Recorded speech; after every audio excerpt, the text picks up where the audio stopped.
Ndasubiriye kubaha kaze mwanywanyi tubana amakuru n'ibiganiro bya misi yose tubashikiriza kwimunisha kwa yanyu mukunda cyane ya Isange TV.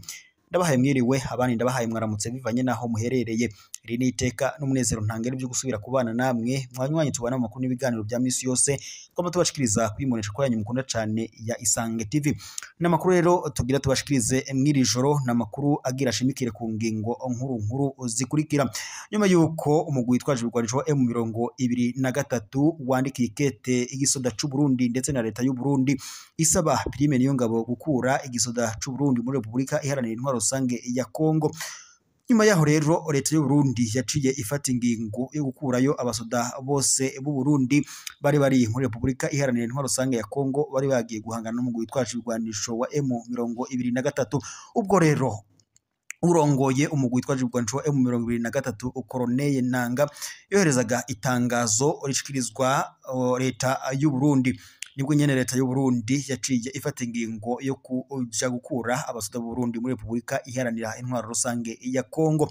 Prime Niyongabo rero kuri uyu munsi kwigenekerezo rya 19 Ruhuma 2025 yari yafashe indege ashika muri Republika Iharanira Intwaro Rusange ya Kongo kuzana abasoda b'u Burundi bose bari muri Republika Iharanira Intwaro Rusange ya Kongo, nkuko bari bahawe itangazo ribamenyesha ko bagomba gukurayo abasoda muri Republika Iharanira Intwaro Rusange ya Kongo.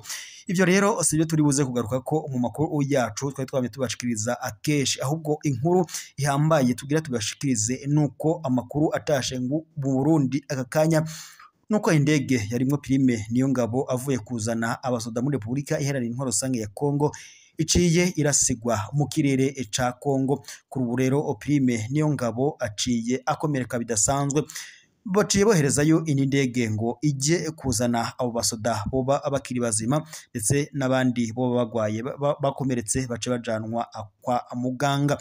Namakuru rero dushikirijwe n'amasoko yacu turaza kuyagaruka ko ku buryo bw'idonido ntimuze kujya kure y'imbonesha kure zanyu mukunda cyane kuri ariyo ya Isange TV. Turaza kandi kunyarukira mu makuru ajanye n'ubundi n'ibiko biravugwa ngaha mu karere k'ibiyaga binini, nyuma yuko rero intambara yongeye kwaduka muri Republika Iharanira Intwaro Rusange ya Kongo nyuma yuko umugwi witwaje ibigwanisho M23 ufashe intara ya Bukavu ndetse n'ikibuga c'indege ca Kavumu. Kuri ubu rero amakuru duhawe n'amasoko yacu abanyekongo batari bakeyi barabandanya guhunga bahungira muri Republika y'u Burundi. Kuri ubu rero amakuru duhawe n'umushikiranganje umushikiranganje nyene w'u Burundi ari we Martin Niteretse, akaba ari umushikiranganje mu vyajejwe harimo n'intwaro yo hagati mu gihugu. Kuri uyu wa 19 adushikirije ko abasoda nyene abapolisi 100 b'abanyekongo baba bamaze gushika mu Burundi bitwa impunzi. Turaza kubashikiriza aya makuru nayo ku buryo bw'idonido, n'ubundi turaza kunyarukira mu yandi makuru n'ubundi ari kuvuga kubijanye n'impunzi nyene ziriko zirava muri Republika Iharanira Intwaro Rusange ya Kongo. Kuri ubu ngubu biri kuvuga ko ibiharuro by'impunzi zimaze gushika mu Burundi iz'abanyekongo zoba zishika 30,000. Turaza gusoreza ku makuru avuga ko General Hakizimana Mingi w'u Burundi yoba yiciwe nyene ikavimvira aho M23 yaba yamuteze ambushi aca apfana n'abasoda b'u Burundi bashika 20. Aya makuru rero turaza nayo kuyagaruka ko ku buryo bw'idonido ntimuze kujya kurayimbonesha kuri yanyu mukunda cyane ya Isange TV. Reka rero tugaruke mu makuru yacu kubiriko biravugwa ngaha mu Burundi. Nyuma yuko rero leta y'u Burundi nyene yohereje abasoda muri Republika Iharanira Intwaro Rusange ya Kongo waje gufatikanya n'umugwi witwaje n'igisoda ca Kongo FARDC guhangana n'umugwi witwaje ibigwanisho M23. M23 yaciye ibandanya urugamba ndetse binavuga ko hari abasoda itsinzi baba bamaze kwasiga ubuzima. Ejo bundi rero Republika umugwi witwaje ibigwanisho M23 uhagarariwe na Colonel Nanga basohoye itangazo rigabisha leta y'u Burundi kuvana abasoda abaye yari yohereje muri Republika Iharanira Intwaro Rusange ya Kongo bababarira ko ataco bariko baragwanira muri Republika Iharanira Intwaro Rusange ya Kongo. leta y'u Burundi rero yaciye ifata ingingo yo gukurayo abasoda abari muri Republika Iharanira Intwaro Rusange ya Kongo. Prime Niyongabo yaciye afata indege ajya kuzana abasoda bose b'u Burundi bari muri Republika Iharanira Intwaro Rusange ya Kongo. Gusa amakuru udushikirijwe n'amasoko yacu nuko indege yoba yari ireruye abo basoda ndetse na Prime Niyongabo yoba irasiwe mu kirere ca Republika Iharanira Intwaro Rusange ya Kongo. Binavuga ko yoba irashwe n'umugwi witwaje urwanisho wa M23. Mu yandi makuru kandi abasoda b'u Burundi babandanya kugandagurwa muri Republika Iharanira Intwaro Rusange ya Kongo nkuko amakuru twahawe n'amasoko yacu yama abidushikiriza. Kuva rero M23 yakongera kwadukana ingwano guhera mu mpera z'umwaka wa 2021, abatari bake mu basoda b'u Burundi baramaze gusiga gatwe muri Republika Iharanira Intwaro Rusange ya Kongo. Leta y'u Burundi iradonda gatoki Perezida w'u Burundi Evariste Ndayishimiye kariwe afise uruhara rukomeye nkuko abasoda b'u Burundi bariko baragwa muri Republika Iharanira Intwaro Rusange ya Kongo. Nubundi rero tubandanyirije amakuru ku birimo biravugwa ngaha mu Burundi nyuma yuko rero ingwano zongeye kwaduka mu ntara ya Bukavu. Ubwo nyene muri ntara ya Bukavu umugwi witwaje urwanisho wa M23 wongeraga kuhagaba ibitero. Kuri ubu ngubu abanyagihugu b'abanyekongo itsinzi baramaze gushika muri leta y'u Burundi. Amakuru rero twahawe n'amasoko yacu biravuga ko kuri ubu impunzi zibandanya kwiyongera ku murindi udasanzwe. Umushikiranganje w'intwaro yo hagati Martin Niteretse amenyesha ko abagera ku 30 aribo bamaze kwegeranywa bahunze intambara iriko irabera mu gihugu ca Republika Iharanira Intwaro Rusange ya Kongo.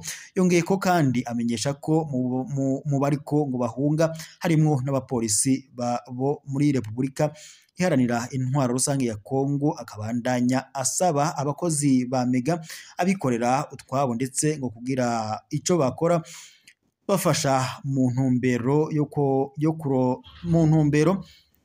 yo korohereza izo mpunzi. Mu makuru rero nubundi akomeje avugwa ngaha mu Burundi tuyabandanije nyene ko ariko aravuga mu bijanye n'intambara iriko irabera muri Republika Iharanira Intwaro Rusange ya Kongo.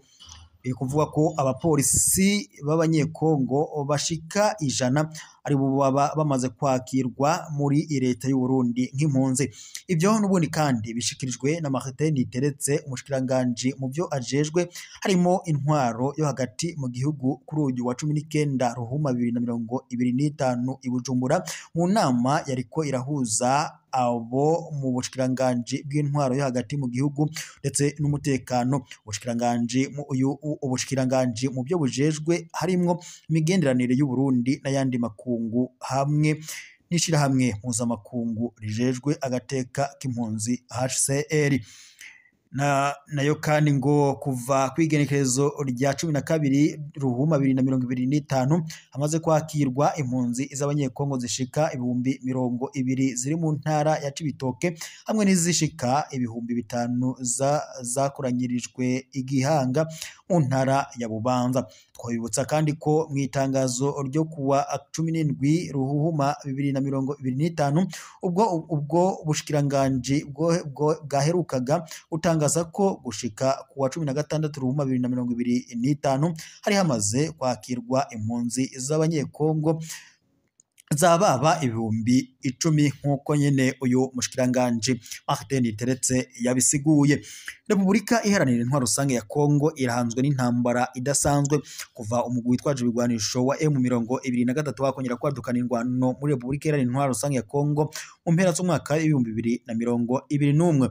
Mu minsi iheze hari amakuru twahawe n'amasoko yacu ndetse hari n'amasanamu yabandanyaga agaragara ku mbuga ngurukana bumenyi agaragaza ukungene abanyekongo bariko barahunga baciye mu ruzi rwa Rusizi bajabuka bashika muri leta y'u Burundi.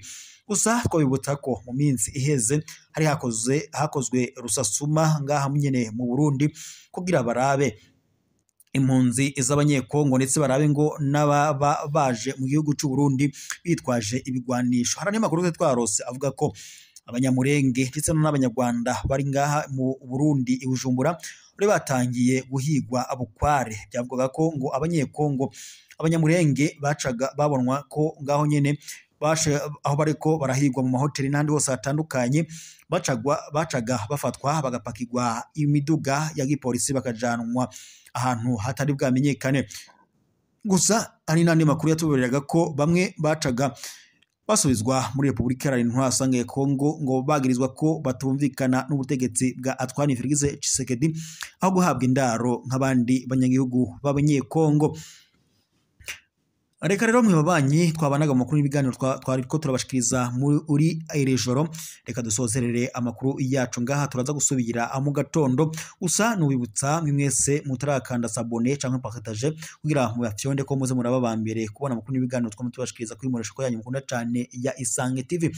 Reka rero ntere yambo abadukukiraga bari mu bihugu bibanye nk'u Rwanda, Repubulika Iharanira Intwaro ya Kongo, Uganda, Tanzania, Malawi, Mozambique ndetse n'ahandi ijya nino ku isi hatandukanye, tutibagiye abadukukiraga bari mu gihugu cyacu c'u Burundi nk'abari mu bisagara bitandukanye, uducimbiri dutandukanye, amazone atandukanye, intara zitandukanye bigize igihugu cyacu c'u Burundi. Reka tubashimire, amakuru yacu tuyasozerere ngaha, turaza gusubira mu gatondo, mukomeze kugera ijoro ryiza.